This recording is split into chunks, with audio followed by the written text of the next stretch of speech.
Welcome back to my channel TechGetter Official. In today's video, we will fix the ResampleDmo.DLL not found or missing error on Windows 11, 10, 8, and 7.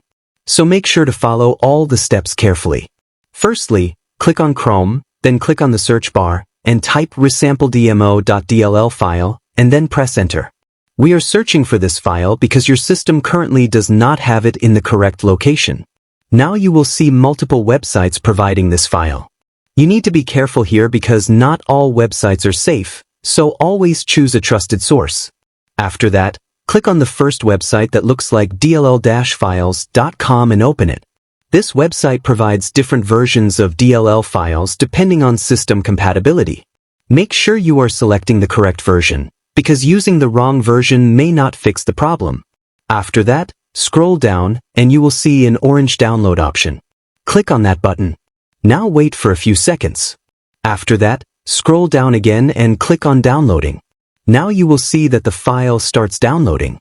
This file usually comes in a compressed zip format to reduce size and make it easier to download.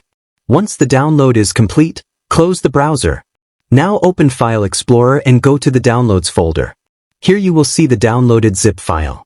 Right-click on that zip file and then click on Extract All. We extract it because Windows cannot directly use files inside a zip folder. After that, click on Extract. Now a new window will open.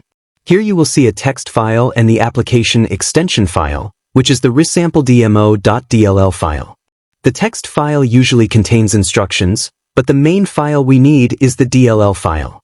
Right-click on the ResampleDmo.DLL file and then click on Copy. After this, close the window. Now on the home screen, right-click and then click on Paste. You will see the DLL file appear on your desktop. We paste it here temporarily so it becomes easier to move it to the correct system folder.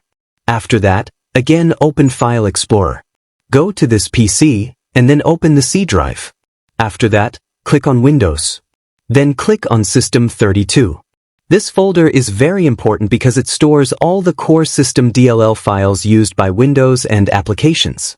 Now move the DLL file from the home screen to this folder. If it asks for permission, click on Continue. By placing the file here, you are restoring the missing system file so that applications can access it properly.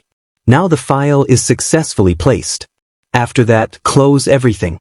Then click on the Windows icon, click on the power option, and then click on Restart.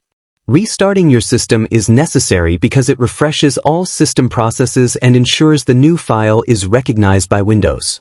Thanks for watching. If this tutorial was helpful, make sure to like, comment, and subscribe to TechGetter Official.